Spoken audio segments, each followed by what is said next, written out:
नमस्कार। पिछले कुछ दिनों से स्टॉक मार्केट में जो जबरदस्त तेजी आई है वो देखने लायक है। मतलब मार्केट लगातार नई ऊंचाइयां छू रहा है। पर सवाल ये है कि क्या ये तेजी असली है, क्या ये टिकेगी या फिर ये बस एक बुलबुला है। चलिए आज इसी को डिकोड करते हैं। और देखिए, ये तेजी सिर्फ किसी एक दो स्टॉक में नहीं है, ये पूरे बाजार में फैली हुई है। निफ्टी और बैंक निफ्टी तो रोज नए रिकॉर्ड बना रहे हैं और मिड कैप स्टॉक्स, अरे वो तो समझिए रॉकेट की तरह उड़ रहे हैं। चारों तरफ बस एक ही माहौल है, तेजी तेजी और बस तेजी। और यहीं आकर सबसे बड़ा सवाल खड़ा हो जाता है, क्या ये मार्केट की अपनी असली ताकत है जो इसे ऊपर खींच रही है, या फिर ये छोटे रिटेल निवेशकों को फंसाने के लिए बिछाया गया एक जाल है। क्योंकि देखिए, हिस्ट्री तो यही बताती है कि जब भी मार्केट बहुत तेजी से भागता है तो आम निवेशक उसमें कूद पड़ते हैं और अक्सर उसके ठीक बाद मार्केट में एक बड़ा करेक्शन आता है। तो इस पहेली को सुलझाने के लिए ना, चलिए पहले उन वजहों को समझते हैं जो इस रैली के पक्ष में हैं। मतलब वो कौन से कारण हैं जो कहते हैं कि नहीं, ये तेजी वाकई असली हो सकती है। तो देखिए, इस तेजी के पीछे मोटे तौर पर तीन बड़े पॉजिटिव साइन दिख रहे हैं। पहला, एफआईआईस यानी विदेशी निवेशक वापस आ गए हैं। दूसरा, ग्लोबल मार्केट भी सपोर्ट कर रहे हैं। और तीसरा, कुछ खास सेक्टर्स में जबरदस्त खरीदारी हो रही है, जिसकी बात हम अभी करेंगे। तो चलिए पहले पॉइंट पर आते हैं। फॉरेन इंस्टीट्यूशनल इन्वेस्टर्स यानी एफआईआईज फिर से इंडियन मार्केट में पैसा डाल रहे हैं। और जब ये बड़ा स्मार्ट पैसा मार्केट में आता है ना, तो इसे एक बहुत ही पॉजिटिव सिग्नल माना जाता है। ये दिखाता है कि बड़े खिलाड़ियों को हमारी इकोनॉमी पर भरोसा है। और बात सिर्फ पैसा आने की नहीं है, पैसा सही जगह पर लग भी रहा है। खास तौर पर बजट के बाद बैंकिंग, इंफ्रास्ट्रक्चर, पीएसयू और कैपिटल गुड्स जैसी इकोनॉमी के लिए जरूरी सेक्टर्स में जमकर खरीदारी हो रही है। इससे लगता है कि इस तेजी की नींव काफी मजबूत है। तो ये तो हुई कहानी का एक साइड।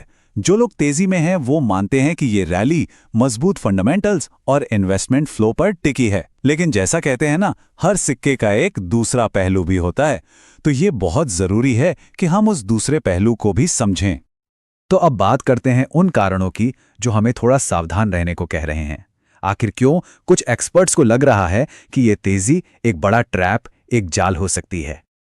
देखिए, सबसे बड़ा डर यही है कि मार्केट बिना रुके बहुत तेजी से ऊपर गया है।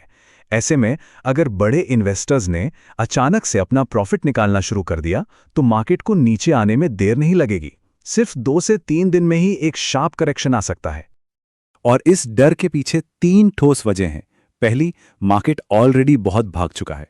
दूसरी, टेक्निकल चार्ट्स पर कई स्टॉक्स ओवरबॉट जोन में हैं। इसका सीधा सीधा मतलब है कि वो जरूरत से ज्यादा खरीदे जा चुके हैं और अब बिकवाली का प्रेशर बन सकता है। और तीसरी वही बात, इतिहास गवाह है कि रिटेल निवेशक अक्सर रैली के टॉप पर ही एंट्री करते हैं। तो अब सवाल उठता है कि इसका मतलब क्या है। सच तो यह है कि दोनों ही बातें अपनी अपनी जगह सही हो सकती हैं। यह पूरी तरह से इस पर निर्भर करता है कि कोई मार्केट को किस नजरिए से देख रहा है। जो लॉन्ग टर्म इन्वेस्टर हैं उनके लिए यह मजबूत रैली एक शानदार मौका हो सकती है। लेकिन जो लोग शॉर्ट टर्म ट्रेडिंग करके जल्दी पैसा बनाना चाहते हैं उनके लिए यही रैली एक बहुत बड़ा जाल भी साबित हो सकती है। तो ऐसे कंफ्यूजिंग माहौल में एक स्मार्ट इन्वेस्टर को क्या करना चाहिए, कैसे अपने आप को सुरक्षित रखा जाए?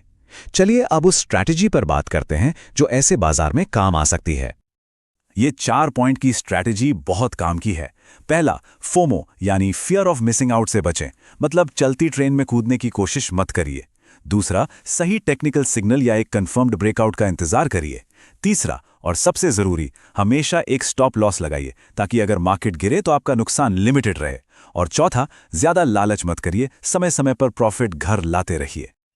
और ये बात इस पूरी स्ट्रैटेजी का निचोड़ है। याद रखिए, स्टॉक मार्केट में स्मार्ट पैसा हमेशा सब्र रखने से बनता है। जो लोग जल्दबाजी करते हैं वो अक्सर टॉप पर फंस जाते हैं। डिसिप्लिन और पेशेंस यही सफलता की कुंजी है। तो हमने तेजी के पक्ष और विपक्ष दोनों की दलीलों को समझा और एक स्मार्ट स्ट्रैटेजी पर भी बात की। अब इस पूरी जानकारी के बाद सवाल फिर वहीं आकर खड़ा हो जाता है, ये जो रैली हम देख रहे हैं ये मार्केट की असली ताकत है या एक बड़ा जाल? इस पर सोचना और अपना फैसला लेना बहुत जरूरी है।